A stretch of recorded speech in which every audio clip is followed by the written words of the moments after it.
Hey, this is Rob Fleming here. Sorry for the 1 day delay in your comments. I'm going to try to get as much as I can in here into this recording and try to give you as much feedback. The first thing I want to say is you all should immediately schedule a meeting with Lois Brink to talk about landscape elements. I'm going to do my best to think about ways that I might look at this, but I think you have the opportunity to get this expertise and you should probably try to find a way to take it. A couple things. So some things functional, some things designed. This looks like a very shallow pullover, and I might want to think about making that a much deeper pull in, and I don't know how that affects your building, but these look very shallow. They don't look like the depth of a car, so that's just something for you to think about. Now I think that you guys have a lot of good stuff going on here. I think you're not using your landscape to its full potential. So for example, if I'm standing in here and I'm looking that way, I really don't want to see a parking lot. So when I start to think of landscape and trees and bushes and all kinds of great things, I start to think of a way to shield that. Or if I remember before, what was nice about this scheme was there was this nice sort of curved element that linked the two sides together. Now I see that you've taken that out. You no longer have connected that, but I wonder if you could begin to have a landscape element, a trellis, pergola, places to sit, etc., that defines, and a gate, right? So this could be closed off, and this could be a safe zone for little kids, whereas maybe the bigger kids can have a little bit more freedom. And so your pathways are showing very organic here, but I don't think that's the way it would really be. I think you would see more straight walkways, maybe leading right into this. And then maybe when it gets out here, like this path gets more organic. But one of the things you're going to realize pretty quickly is somewhere in here there's probably going to be a fence that will protect the school against, unfortunately, predators, being humans that are horrible people. And I think the fence is an opportunity for you to make a statement too, an architectural statement, a sustainability statement, etc. And that fence could do, could link up to there, probably. I mean, I've seen other schools where it goes all the way up to the parking lot, and then there's a gate here. I don't think that's necessary. I think you could probably bring your gate around, and that tells me then that this becomes a real threshold for your project. And then you mentioned before about rainwater collection. It seems to me that you have an opportunity here to create a series of elements that can link in, visually, thematically into the lobby. Because if I remember the lobby, it says here it's going to be like an urban jungle. So in a sense, if there's a pond here and there's a pond there, I don't think this is going to be a big pond.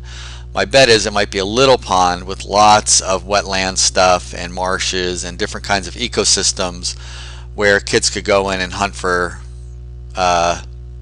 frogs or whatever, where they can get their feet wet, etc., but not really get a pond like that, because that's going to be a lot of water, and it's unlikely you're going to generate that much water. These look like rocks here, so when I see the rocks, I want you to really play with that. And I think one of the three of you should take advantage of Lois's time and become the champion of the site. Same thing here. I don't think this pathway really means anything. This pathway would probably do this, because they're going to come out of here and they're going to want to go down to the corner. This element is great. I think there's a sculptural element here. You want to tie that into your guiding principles and some of your challenges and opportunities. So when you make your notes, you want to tie it back to either the rubric that I wrote for grading, or you want to tie it back to your own original design document, so that people can see the thread of an idea. Now, Nikki, I know that we had talked about really these as being these larger little storage units that are probably 10 by 10 or 8 by 8. So I would try to get a more of an architectural vocabulary out of these. Maybe there's a trellis going across here that gives an edge to that, and maybe somehow that connects up with this. The other thing is that the form of the roof here probably wants to complete this architecturally, so that the scheme becomes this big sort of U-shaped, V-shaped form that I think would be pretty good. So that's my first comments. You definitely wouldn't do that. This would all be paved here. All of that would be paved. In fact, yeah, all of this in front of this building would be paved. There's no way you're going to get little areas of grass to grow. And really, all of this would be paved. I don't really see a lot of reason to try to put little patches of grass that are hard to take care of. I'm also expecting to see some playground equipment in here and ways that people would interact. This looks like an element. Remember, this is your microclimate. So when you label this courtyard outdoor space, that's your microclimate, because you've got your, you don't quite have it. I mean, you got your northwest winds coming this way. but you pretty much have this zone here is pretty much protected. You get a lot of south light hitting it and a lot of protection from the northwest wind. So I would really pay attention to this edge and how you begin to define this as a project. Maybe the trellis is just from here to here, but I think you've got an opportunity to do something that's pretty good. Okay, and then eventually you're going to start to show things on the roof. Here's your food growth. You're going to have chicken, maybe your chicken coops, maybe these are chicken runs in here. To me, it's about time and creativity and spending the time to fill this up with stuff. There's going to be solar panels here all along there, and then we'll talk about that roof in a minute. So a couple things about your parking lot. One, typically you would have a place for a car to back up and get back out. So this should probably be 24 feet, and these should probably be about 20 feet, and then you would have, you know, a much more defined curb cut here. So that cars could come in and out. I also would get a better base drawing. All these things on this drawing are a little confusing. So kind of liking the atrium. I think it's really tight up against the street here, the doors, but I think at this point we might want to think about leaving that. I'm assuming that there are doorways into there.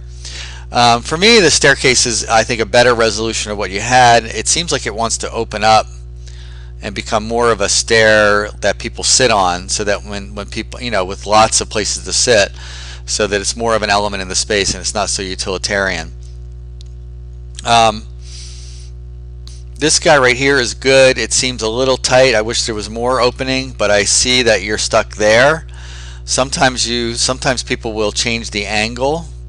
If you change the angle a little bit, not a lot, you can then get more opening into this V-shaped space. So that's up to you. So this thing could rotate to the right about 7 degrees, and it would make this angle less severe, which might allow you to resolve the forms a little bit better. So it's just a little bit. I'm going to talk about the plans actually in the plans. Let's see what you have here. Wonderful experience to connect with nature area will have maze. Okay, that's good. Don't forget microclimate, and don't forget about multiple each element in the architecture and the landscape architecture and the interiors, creating multiple successes or leveraging each other. So this courtyard is not just a place to play, it's also a place where stormwater is collected and moved down site to create a good experience, and we talked about that. I think that's going to be good. Atrium, I think, is a good idea for the corner. I think that you should go back to your guiding principles here with your notes and look about how you wanted to connect your building and your project to the community. And yeah, this is sort of obvious stuff here, but great, good. Classrooms are facing south.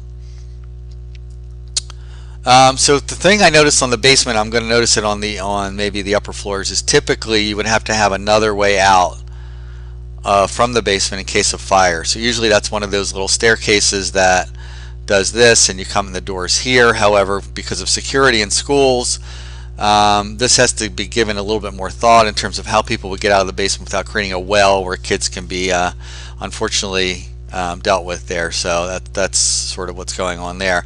Now, a couple things here. So first of all, the plan looks pretty good. There's a couple weird things going on here that probably should be looked at.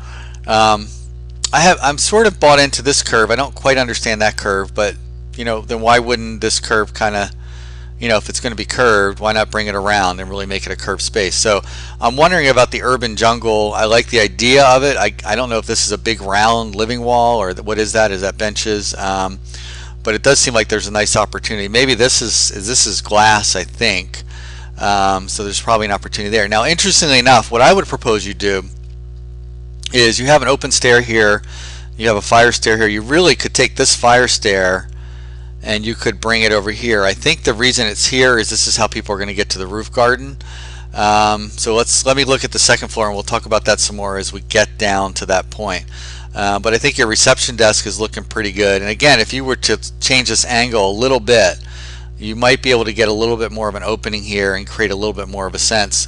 I think you probably have doors here and here and here, and I bet you have some big old garage doors here, so that this gym opens directly to the outdoors and creates a relationship in good weather. I think that could be a good idea. And this curve thing actually could also do something where you could have a stage built in where, you know, or this acts as an amphitheater this way and there's a stage here. I think there's some more work that can be done in the site to develop that. I kind of get the corridor, and I kind of get it, and I think you do need it. It's not ideal, but I think you got to do that. I guess you get into the library here. Oh, I see. Here's the living wall. Okay, that could be actually really good. So you have a lot of nice pieces here in your plan. You guys should be overall pretty happy. This is a little awkward down here. I noticed that on the second floor you have the same sort of problem with the bathrooms and the awkwardness of these kind of dead-end corridors here, because it's unlikely that, well, first off, your kitchen is going to need to get loading from here. So there's going to be times during the day when a van's going to have to come through the site and pull up here. So you might want to think about, let's see, your main views are here, and you have views this way. I see where you put the kitchen where you did. And that goes back to this idea, maybe this is garage doors too. So the whole cafeteria opens up and this becomes a really activated space. And maybe the materials that are on the ground, maybe you have some hardscape here and green space here. That hardscape goes into the edge of this. So there's a little bit of, or especially here, this is where you need the hardscape, I'm sorry. So here you could have hardscape and people could bring, there could be tables out here, and then the material that's here is an outdoor material, can also be an indoor material, which is pretty good. As far as solving these bathrooms from a space planning point of view, I almost just want to let it go and not worry about it. But one thing you could do that's easy is you can move your doors here, right? Which allows you to take that and move that up. So you gain a little bit of space there. It's not ideal. You've got classroom, classroom, classroom, which is good. And, you know, this is, I think this is fine. I mean, you could treat this as a suite, but I think you just, for right now, you leave it. Now, if this stair ends up moving over to here, then you have the opportunity to, you don't really need that. You can use the stair as a way to get out as a dead-end corridor there, which is pretty good. I would assume that your gym needs a little storage. I don't know if you need a changing area, but you might want to build a little storage into that gym. If you look back at your program, my bet is you had some storage opportunities or needs there. So I'd like to understand, lastly, I think these are benches and all. I'd like to understand that a little bit more from an architectural point of view. On the second floor, same thing here. You could probably just move those doors, slide this down. I don't really think you need this door here. You know, so maybe I would look at this as a whole glass wall. So as I come down the corridor, I see the artwork. And then, you know, you do have a lot of north light there, some south light. You probably wouldn't have much glass on this wall facing west. If you did, you would do something creative where you might begin to bounce light into the space from the west like this. So you might have a serrated edge here. And that's the kind of detail I would like to see you guys get into if you could. And this corridor goes out, I guess, to a little balcony. Maybe that's worthwhile, I'm not sure. The science is great. I mean, I'm torn because I kind of want to see the science down here where all the outdoor stuff is, but I think that you've done some good things there, and you have the living wall, and maybe there's some water purification in the wall. The open to below seems to work well. The elevator seems to work well. And again, this stair, yeah, I see why you did it now, because if you move the stair over to here, then you'd have to get to that stair. So I guess you just leave it. I think you did the right thing. And let me see some of your notes. Living wall. So the living wall, again, tie back to the rubric, right, and tie back to your guiding principles. You've got to try to create a thread of a thought through the entire project. There's probably a fair amount of thought here. Now, again, these are probably going to be like 8x8 sheds or little storage facilities, and they're going to define that urban edge along ridge. Maybe there's a trellis that goes across this whole thing.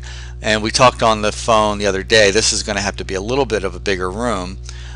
Circulation's that way, so what you want to get is a big U-shaped work area with some windows here, and this is where all the, and maybe storage at the end, and then some U-shaped work area. So you'll have to change that a little bit. So the open to below, you can put a window here, a rated window in there, so you can see down into that.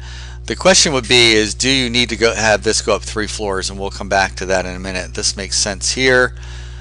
This makes sense here. What I was thinking about with this curve thing, the element that I'm trying to get you guys to do, there could be a set of steps that brings you up and around, and I could begin to go from out here up to this roof garden, or this element that's curved is literally a set of stepped landscape elements that bring you down to 0, and you can kind of move through here, and maybe that forms the back of an amphitheater where the amphitheater leads up into these steps and leads up to the roof garden, and the whole thing becomes a lot more integrated three-dimensionally. So, and that also gives you you need a second way off this roof anyway, so you're going to need to do something there. And these things are not that hard to do, but they do take time. I would recommend you jump in immediately. I think you guys have an opportunity to have a really good project. So this is kind of funny here. I love the idea of the tree and the atrium. However, that's probably not the kind of tree that would grow in there, but I think it gives the point. And this is the living wall.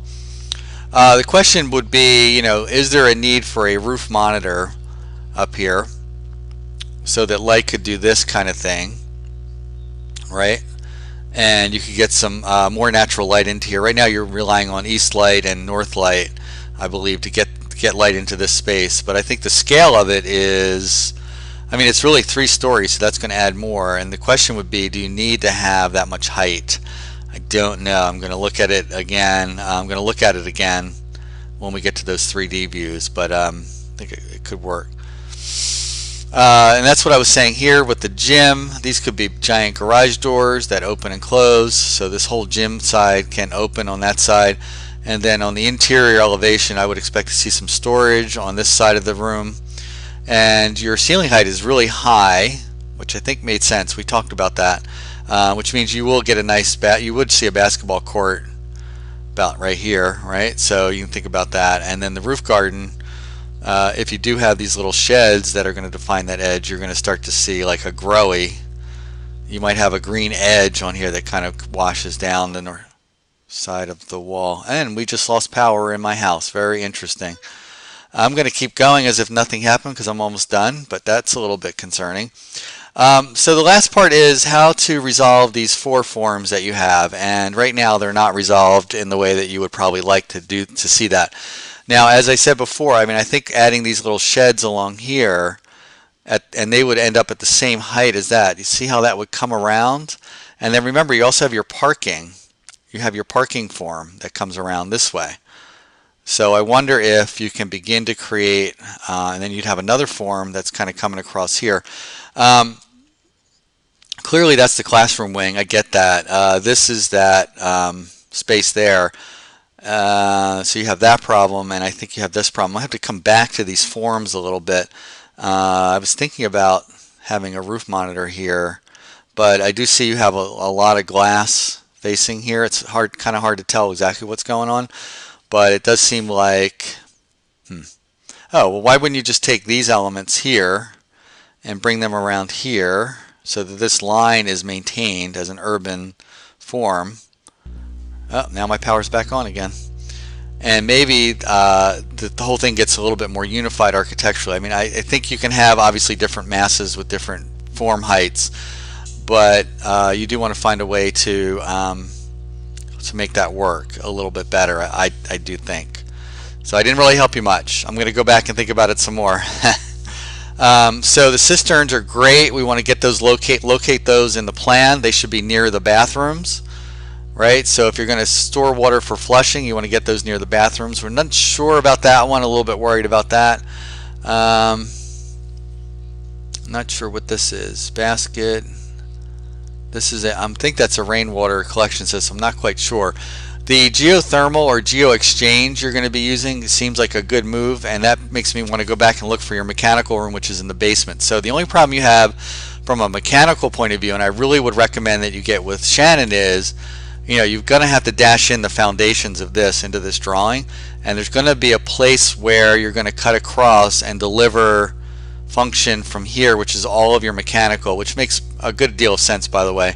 But you're going to have to get all those services over to here, this side. So I would dash in the foundation here, dash in all the foundations, and then begin to dash in where you think utilities are going to run from this side over to this side and over to there. So you get a better sense of. So one thing that people would do is they would do a crawl space here, which is about a 2-foot high space that they can run all of their lines in. I would not build a basement here. And then here I might have a crawl space. That crawl space can be accessed from here, and it literally is a crawl space that you could crawl through here and get access underneath all the classrooms. If you do that, then you have the ability to bring up heating and cooling at the floor level up through the floor rather than through the ceiling. And by doing that, you get a lot of space left over in your ceiling for daylighting and not having it all cropped up with information. So that was the mechanical room situation. And the composting has to be considered very carefully in your site plan. So get these integrated into the site plan. The thing here is, you want to think about which direction the wind is blowing. So if I go back to your plan, I know where the prevailing breezes are, and I really don't want to have my composting where the wind is wafting across it and creating smells that might be coming off this. But this has to be located in the site plan. I think it's great. And I think the key for you guys is to integrate all this stuff into one solution. I like the living wall and the stair. Even the stair is kind of industrial but could be kind of cool. I'm hoping that you get some time to develop some of this architecturally and from an interior design point of view. I think it could be really good. I like the color scheme. I like the material palette. The key, of course, is going to be to get a couple renderings of your spaces that you're proposing and actually get these integrated into your thing there. So, and I guess at some point, Tiffany, you should explain this to me. I kind of can get it, but you'll probably have to explain it. And then I was glad to see that you're looking at some outdoor landscape elements. So what's nice is these photos are pretty good in terms of giving us a sense of quality. I really like that one. The key would be to identify where those occur in the plan and begin to render the plan in a way that shows that. So again, I think you guys have a lot of good stuff going here. And by the way, just so you, Tiffany and what's her name, Nikki, no, there's a PowerPoint file that I was working on with Lakeya the other day on the south facade, and you're wondering, well, where is that file? Well, I know I had it here. I didn't close it. I don't see it. Oh well, I was going to show you the notes that I had made with, here it is, I think, with the notes I had made for Lakeya on her sections. That is not it. I do apologize. And Lakeya, I did have your project up here, and I just got to find it, if that's okay with you. If y'all could just keep watching. That's not Lakeya's. Maybe that's it. Come on now. Come on now. Let's get this going here. Just bear with me. So that's Daniel. Oh, I should have probably just had that one open. In any case, oh, this was the notes for Nikki for the lobby, and there's the work. I believe this is Lakeya's. Now I've had so many projects to look at, but if you look here, we did a lot of discussion about how to take the rooms here and really turn those into something. So Lakeya and Tiffany and Nikki, you should share these images with each other, and this will add more interest into the architecture. Lakeya, if these are not yours, my fault. I think they're yours. Could be Hippel's. Can't remember. Could be Jenna's. Boy. Okay. Sorry if that was wrong. All right. So I'm going to end this recording, or I'm going to try to end the recording.